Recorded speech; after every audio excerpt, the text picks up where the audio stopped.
Hello everyone, in this video I'm going to be talking through condensation and hydrolysis reactions in carbohydrates. It's one of a series of videos that I'm doing on carbohydrates as part of the biological molecules A-level topic. So this video is aimed at those studying for the biology A-level as opposed to GCSE. Now, condensation reactions ultimately join monosaccharides together, whereas hydrolysis reactions break them apart. Now let's start this video by looking at this chemical diagram that I have on the screen. Now what I've drawn here is what's called an alpha glucose molecule. Now I do have a separate video on alpha glucose, beta glucose, the differences between the two, so that's more about monosaccharides and disaccharides in that particular video, but here we've just got the alpha glucose molecule on its own. Now, for this example, I'm going to use this alpha glucose. Two lots of alpha glucose together, two molecules of alpha glucose, are able to join together to form what's called maltose. Now, alpha glucose is our monosaccharide.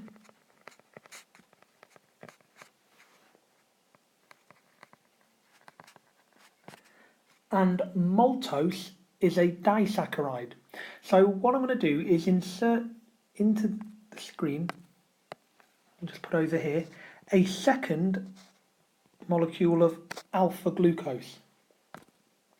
So what we're going to do is take this alpha glucose and ultimately we're going to convert it into what I said was called maltose. And maltose is an example of a disaccharide. Now a condensation reaction, so this one at the top here, a condensation reaction is one that joins them together. So just make a note of that. So condensation is the one that joins them together. It's hydrolysis that breaks.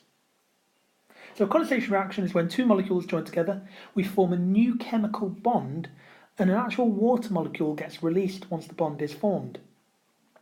So the bond that forms is a glycosidic bond. So what happens is water is removed. So if we were to just highlight an area of these two molecules, let's highlight this region here. So we've got OH, a hydroxyl group here, and a hydrogen. So ultimately we have H2 because we have two H's. And an O, H2O, there's water. So what we're going to do is remove water. So H2O gets removed. And what we end up forming is a glycosidic bond. So if we shrink the screen a little bit, so we'll be able to draw this in. So we'll shrink the screen up to here. And what we get is a glycosidic bond forming.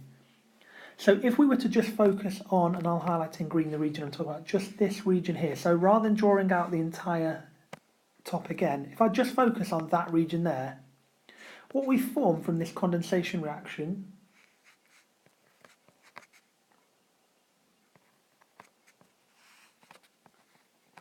is a bonding arrangement just like this.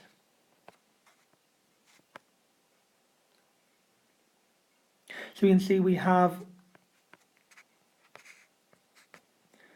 the carbons on either side. We have the two H's still in place. But now what we have is this oxygen remaining here. Now this is what we call a glycosidic bond. And it's this which helps us form maltose. Now, if we think of other examples, sucrose is a disaccharide, and that's formed by a condensation reaction again between glucose and fructose. So we'll just make a note of these as some extras. So glucose plus another glucose gives us, as we just saw, maltose. If we had glucose with fructose, so glucose plus fructose, that gives us the disaccharide sucrose. And if we do glucose, again a little sign there, glucose plus galactose, that would give us the disaccharide lactose. Now in all of these examples, in all these three examples, we've got condensation reactions taking place. We've had a glycosidic bond forming and water, as you see at the top, water being removed. That's the key thing. So remember, if you are asked to show a condensation reaction, all you have to do is show the two monosaccharides, if it is two monosaccharides that they're referring to in the question, show the glycosidic bond, and remember to put water in as a product. So I've drawn this glycosidic bond here, but one of the most crucial things we need to do to finish this off is to add here plus H2O, because water is a product from this condensation reaction. So we need to show the two monosaccharides forming the disaccharide, but we also need to have this part here where we've got plus H2O, because water is our product.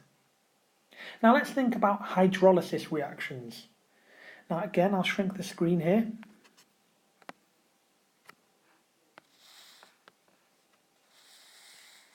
We'll move this up so it's still visible. And let's think about the hydrolysis reactions. So at the top, this time we covered condensation. Let's talk about hydrolysis reactions. So let's put the title.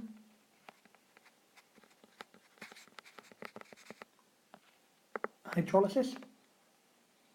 Now, hydrolysis reactions, yes, they can break down the disaccharides back into their original monosaccharides, but they can more generally be used to break down polymers. So much larger carbohydrates, because most carbohydrates are in fact polymers. They're not just existing as disaccharides. So multiple monosaccharides joined together will form a polysaccharide, and that will form a polymer. So polymers can be broken down into monomers. They're ultimately original repeating unit that make them up, if you like, by hydrolysis reactions. Now a hydrolysis reaction breaks the chemical bond between the monomers using water. So as you can see, it is the opposite to what we've just had at the top of the screen. It's the opposite of condensation, ultimately. So if we take carbohydrate as our example, and we want to get back our monosaccharides, we simply add water and we re-break the bond.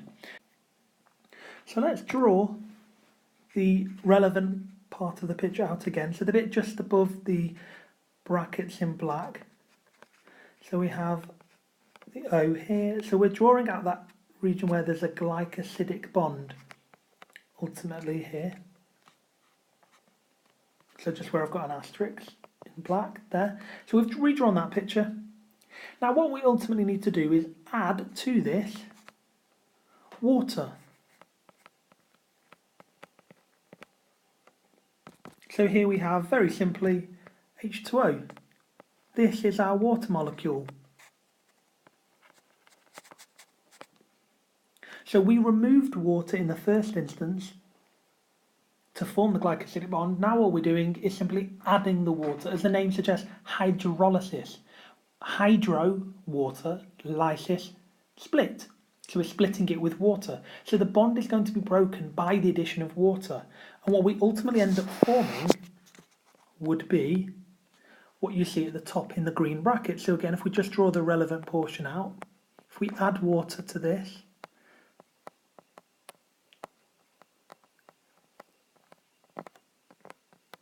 you'll see what we have in the green bracket at the top. So you can see we ultimately have got back, if I highlight this in red, we have got back this region, or this part here. We've added the water back in, if you like. So we've formed our monomer over here, and our monomer back over here, from what was ultimately a disaccharide. So we had a disaccharide, In this example, we had maltose, we added water, and we got back our monomers, our 2 alpha glucose molecules. Now this portion here is the same as this at the top. I've just not drawn the whole image out, but I'm just showing the relevant bit. So hydrolysis simply means adding water to split the polymer up. We put water back in place, the 2 H's and the O get replaced, the bond, the glycosidic bond in this case, is broken. And there we have it. Now obviously we have different bonds in different biological molecules, so when you watch the videos that I've done on protein, for example, it's not the glycosidic bond we're breaking, but the peptide bond. But the same principle applies. So there we have a little information about condensation and hydrolysis reactions in carbohydrates. Condensation reactions join, and the hydrolysis split. And I'll just add that in the same way that we had at the top, condensation joins, hydrolysis, I'll put here, splits. There's a simple way to remember it. Okay, hope all that helps.